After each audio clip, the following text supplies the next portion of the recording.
And I learned more about the system and the inventor of the system, Dr. Bernard Eastman. And I said, so what frequency are you using? What are they using as the carrier frequency for HAARP that they're broadcasting at 1 billion watts into the ionosphere?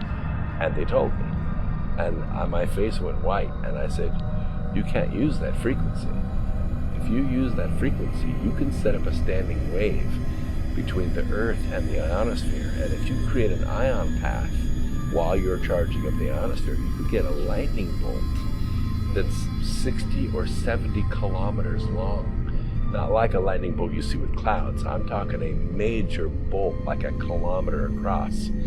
It strikes the ground, it's going to pulse about 10 to 15 times a second. Each pulse is going to be about 3 megatons, and it could stay lit up for a minute.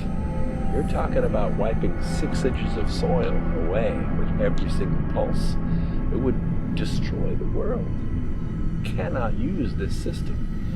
And that's where my whole concern with the HAARP began. A simple thunderstorm has more energy than a hydrogen bomb. So to control the weather is very difficult. The CIA tried it during the Vietnam War. They tried to seed the clouds with crystals, iodide crystals, that form nuclei to form rain clouds to stimulate a monsoon season. The CIA did not like the Viet Cong. The Viet Cong would operate in the jungles. So why not stop them in their tracks by seeding the clouds and creating an artificial monsoon? Well, that was a failure. And it's very humbling knowing that many countries have tried to control the weather. None of these harebrained schemes have actually worked. However, now that we have global warming, some people are saying that we really should think about altering the weather itself. There is a doomsday plan proposed by a Nobel laureate, and that is that if the greenhouse effect spirals out of control, we should put rockets to shoot pollutants into the atmosphere to reflect sunlight back into outer space. That would be a doomsday mechanism to control the weather. But weather control is really for a type 1 civilization. Minimum 100 years.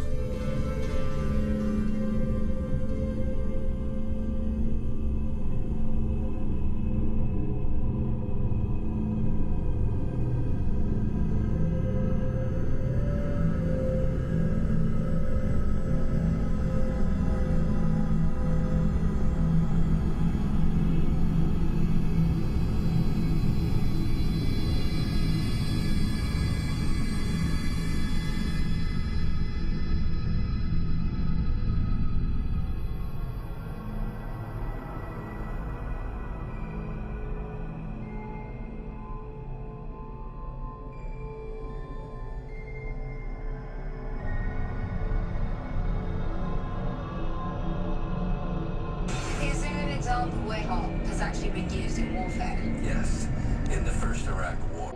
And there's evidence that all these things have occurred, not just weather control, also triggering earthquakes. One of the telltale signs, and the reason they call it the Auroral Research Program, is because when they turn it on, it makes the ionosphere turn lavender above the area where it's being focused.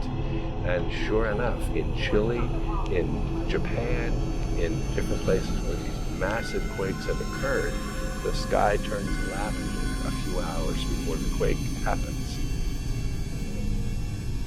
Can you comment if this technology was invented by Nikola Tesla, and is that similar to the death ray that allegedly caused the Tunguska event in 1908 in Siberia? It's not similar to the death ray. The death ray was a particle beam weapon. These are radio waves. This works strictly off resonant frequencies with the mind, resonant frequencies with physiology, and resonant frequencies with the earth. I don't know much about the chemtrails themselves, but I do know that high altitude particulate matter that people have been calling chemtrails will have a tendency to block infrared energy. That's the heat energy that comes from the sun. However, they intensify the ultraviolet radiation, which is one of the things that can be excited by using HAARP. So and one of the side effects is that things at the surface are going to experience severe sunburn because the shortwave radiation dimerizes or breaks apart DNA when it strikes it. And what we have seen are dolphins and sea life that has to come to the surface to breathe, and they spend time in the shallow parts of the sea, is that their skin has been affected by this intense ultraviolet radiation. They can take normal sunlight, but they can't take this kind of frequency. It's not made, it actually breaks down the DNA of their skin. And we're beginning to see whales and dolphins and sea lions and seals with these severe sunburns.